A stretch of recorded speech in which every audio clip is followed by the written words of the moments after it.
सूतल रहलिया टरिया सपना एक देखिले सपना एक देखिले हो ललना हरियर बास कैनिया आंगनवा के हुरो पेला हो ललना हरियर बास कैनिया अंगन के हुरो पेला हो।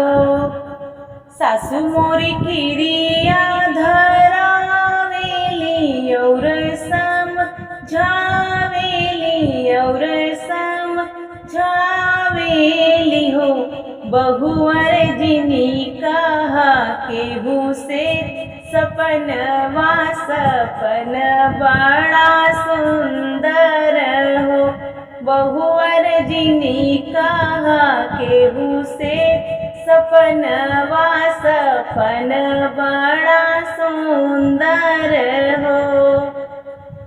एक मास बीतला दूसर मास और तीसर मास और तीसर मास हो ललना नवाई में जनमे होरिलवा महल उठै सोहर हो ललना नवाई में जनमे होरिलवा महल उठै सोहर हो। सासु मोरी उठेली गावत ननदी बजावत ननदी बजावत हो ललना पिया मोर सोनवा लुटावत होरिला खेलावत हो ललना पिया मोर सोनवा लुटावत ललना खेलावत हो।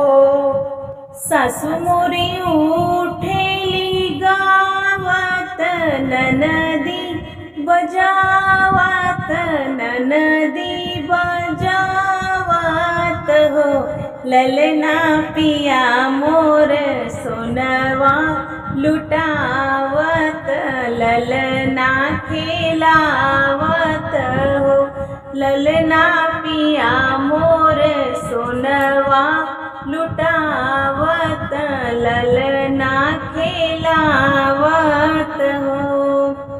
सूतल रहलिया टरिया सपन एक देखे सपन एक देखिले हो ललना हरियर बास कैनिया अंगन के हुरो पेला हो ललना हरियर बास कैनिया अंगन के हुरो पेला हो।